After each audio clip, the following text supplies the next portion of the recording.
As I went through these things, I started putting together a list titled that I titled of things that I've gathered where nations have given up the ghost on their freedom and decided that they would prefer to be controlled and taken care of by a massive, all-consuming government. That's where we're headed. It truly is. And these are the things that I have gathered together and put together in a list. And when I'm finished, I want you to tell me, or tell yourself, ask yourself, is this a list of fiction or an over-aggressive creative mind? I have a creative mind. I'm a writer. Or is it real?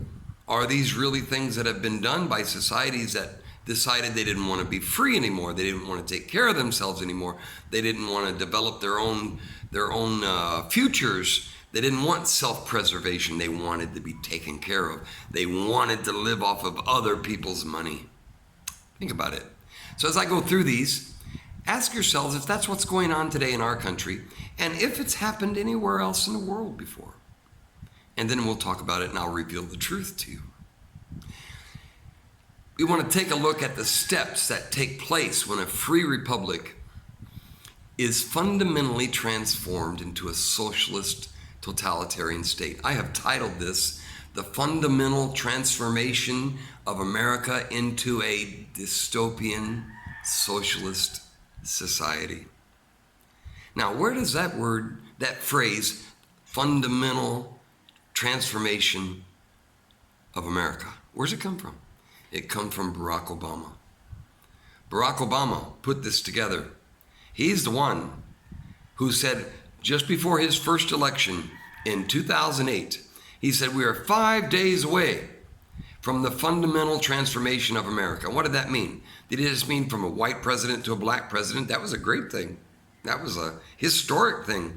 Probably the only thing about Barack Obama I like was the fact that he was our first black president. He was intelligent, and he does look good, and he's a great speaker. Could have been a great example for our people, but he didn't do a thing to help our racial problem. He made it worse.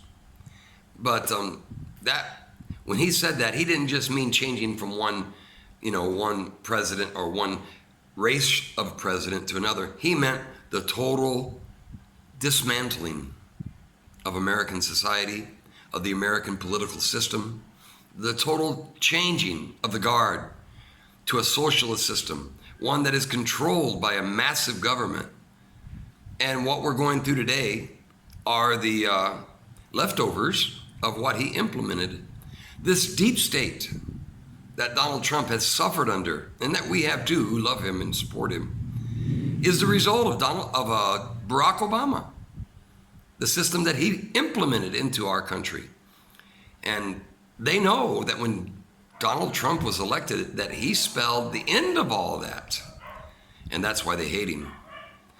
So I found it interesting, Deborah Birx, who's the medical advisor to Donald Trump, supported Donald Trump the other day on the media. And yesterday, Nancy Pelosi came out and said, oh, she's a terrible person just because she supports her president. I wish Nancy Pelosi would look in the mirror, but maybe she shouldn't. She might have a heart attack.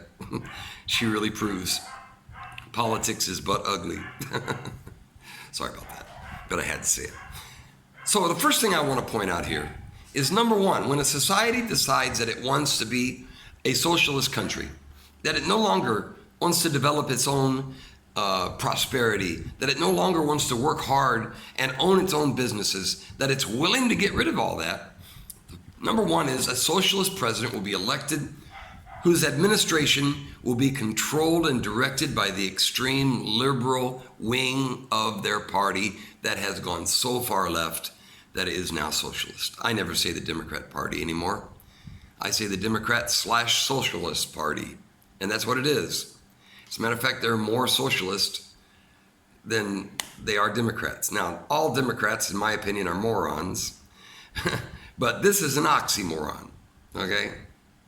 How can you be Democratic and socialist at the same time? Now, they have tried to merge those two together, and they can do that all they want, and they're free to do so, but it makes no sense. that one cancels out the other. But when a society decides that it no longer wants to be democratic, it changes and turns into a country that says, we are going to give up our freedom, our prosperity, our ability to make our own decisions, to develop our own lives, to have individual freedom, and we are going to follow the system, and we are going to follow the group, and we're going to let the government control us. And that can happen by election. And it very well could happen in this election unless we re-elect Donald Trump. I hope you're taking this seriously. Secondly, when a country wants to become a socialist nation, the party platform that they vote for will be developed to take advantage and to deepen and spread and entrench the anger, the racial strife, the social bitterness in the country, such as we have seen erupt right here. Isn't it interesting? The timing is uncanny. And they will take advantage of that, and they will use every opportunity. The Democrat Party, or the Democratic-Socialist Party, they are taking great advantage of it, and they're very good at that. You know why? Because they don't have a conscience. Liberals don't have a conscience. I know Republicans make me angry. The greatest weakness is also the greatest strength of the Republicans, is that they have a conscience. They do. I'm not a Republican. I'm just an American. But I vote Republican because they have the best candidates and the best leaders. And some of them I could do without. Did you hear that, Mitt Romney? Could do without you. But a lot of them, like, you know, so many of them I love. But I'm not a Republican. But they run better people. They don't try to take advantage of crisis and chaos. The Democrats are saying we have a peaceful protest going on in the street. They're not stupid. They're not blind. They're not naive. They're using it to get power.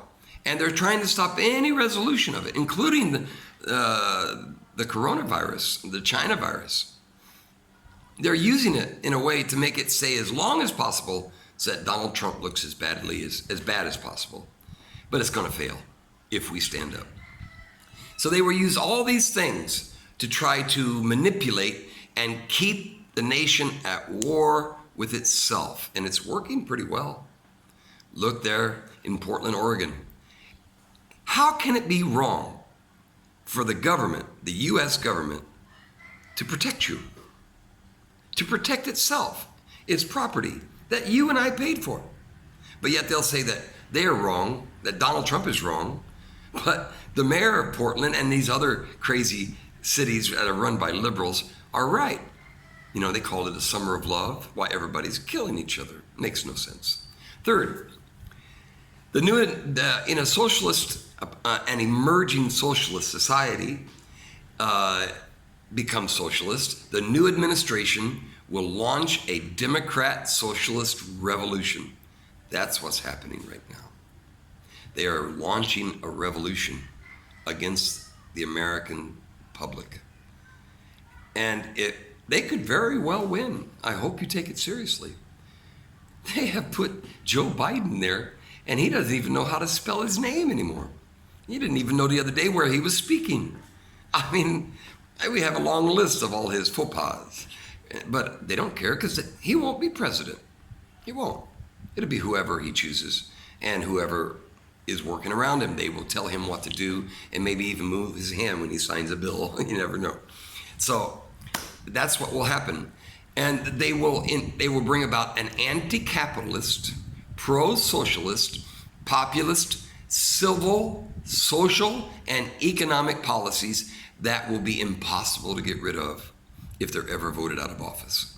But they won't be. Once we install a government such as that, you'll never get rid of it. It will be there forever. And even if we get people of other stripes running for office that call themselves other things, they'll still be following the socialist agenda. It will never go away. I mean, look at Russia today. Look at these countries that were socialist. They're still socialist today. Because people forget how to defend themselves. People forget how to fight for themselves. Now, how will they bring this about? This is the same thing that Hitler did when he became the Chancellor of Germany. In order to get full power and authority in his country, he had to install what he called an enabling act. The enabling act gave him full power to do whatever he wanted to do. That will happen in America too. If Joe Biden is in power and AOC and Bernie Sanders and the ridiculous squad, if they come into power and they control his administration, and they definitely will, they will work under an enabling act that will be passed by the majority, because if Joe Biden wins, there'll be a majority of Democrats in both houses. Isn't that scary? And they will pass an enabling act that will make everything possible, that will fulfill Barack Obama's promise to fundamentally transform the United States of America. And that's what it means. The ultimate, the ultimate conclusion of Barack Obama's goal for the fundamental transformation of America is a socialist society. Believe me, Obamacare was just a beginning. It was almost like a test case. Didn't work. They don't care. They don't want it to work. They don't care if it works. They don't care if you're healthy. They don't care if you eat. They don't care if you work. They don't care if you're rich. They care that. They don't care if you're poor. They want to keep you that way. Because if they can impoverish you, break you down, make you dependent, then they rule forever with a free hand. That's what will happen if they come. Number 5, if Joe Biden wins, the first use of the Enabling Act, what do you think that will be? What will be the first thing that the Joe Biden's administration would do with this Enabling Act? What do you think he would do? They're going to take your guns. They're going to take them away. They're going to make it so you cannot defend yourself. I know we have a lot of guns and we could fight a good war, but if this happens, we can't overcome the United States government. We can't do it. We should be willing to lay down our lives. I will, because I don't want to live in a society like that. But believe me, if that happens, they'll eventually win because they have all the power. So if this happens, you can be sure the guns will be the first thing they take away. And that's the first thing that Hitler did. And Mussolini did. They took the guns. Once the guns are gone, sticks and stones are not very good. Not good to bring sticks and stones to a gunfight. That's what they'll be doing. And then also, number 6, if we become a social society and Joe Biden and their people are elected, I'm going to read it to you here, a little bit long. Through the passage of the Enabling Act, the Socialist Government will enact a vast array of federal government-controlled and state government-controlled and regulated social, health, environmental policies into law. It means the Green New Deal will become our way of life. I don't know how we're going to get back and forth to Hawaii with no airplanes, but they're going to do this. And they will become not just requests. They will become law, the law of the land. All of these things that if you break it, you're in prison. They own us. So that's number 6. Number 7, if we become a socialist republic or banana republic, the massive new socialist agenda will be primarily funded by massive local, state, and national tax increases between 75% and 85% of your income or more. In some places, it could be 100%. Yeah, believe it or not. They would call that, I don't know what they call that. I call it hell, living in hell. But with this, and the large amount of that tax increase will be placed on the wealthy. Okay. Now, number 8, who's wealthy? Who decides that? Who decides if you're wealthy or poor? I'm in the Philippines right now, getting ready to come back to the United States. But right now, I'm not rich. I'm not poor, but I'm not rich. But compared to the people around here, I'm wealthy. So that's a very figurative term, and it's hard to decide who's wealthy and who's not. But because of the Enabling Act, the government will have the statutory authority to decide who is wealthy and who is not. Which in the end, that means everybody is going to face the high taxes. Think about this. If you have a job and I'm the government and you're making that much profit, all right? It's good. And then all of a sudden I come to you and say, because you're wealthy and you're rich and you're not paying your fair share, as they love to say, we're going to raise your taxes, but we're not going to raise everybody else's, but just yours because you're wealthy. Now, before you were making that much, and now you're making that much. That means you lost about that much, right? How are you going to get that back? Can you? Of course you can. You have the wherewithal to do so. How do you do it? One, you're going to fire people. You're going to fire them. You don't need them because you can't sell as much product as you used to because it's more expensive, because you're going to have to raise the prices of your products as well. So the two things you will do to get your money back will be one, lay people off, fire them, and two, raise prices, inflation. So after you were supposed to tax me, not the little guy, I get my money back. I can do that because I have the wherewithal. But when you or a little guy goes to the store that doesn't make much money, he goes to Walmart. What he used to buy in Walmart cost $2. Now it costs $3 or $4. And plus some of those little guys, as they call them, don't have jobs anymore. So in the end, who really got the tax increase? You? The wealthy guy? Or the poor guy? The poor guy got it. They always do. It's just charade. It's a charade. And on top of that, when is the last time that a poor person gave you a job? If we don't have wealthy people, we have nothing. But that's what socialism wants. The only one to have the means to save society and to keep society alive is the government. Barack Obama said that right after he became president, right after the financial crisis that happened under George W. Bush.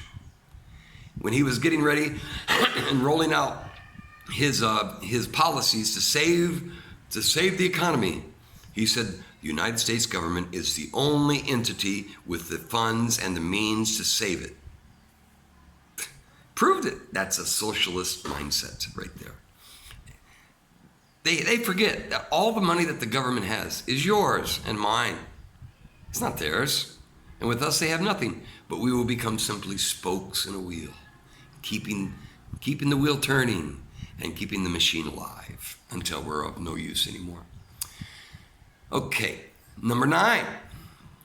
The Enabling Act will grant the socialist government the statutory authority to legally pass laws aimed at the redistribution of land and wealth. It's already happening in some places. Donald Trump has stopped it, but it was certainly happening under Barack Obama. Can you imagine what will happen with Joe Biden, with AOC there, with Bernie Sanders there, and all of them? Can you imagine what will take place? Number 10. This act will give the socialist government the right to silence business and labor concerns about the state concentration of economic and political power. It means if you fight back and you resist, you die. Don't say it won't happen. It will happen. Believe me, this can happen and will. It will take place. So, think about that.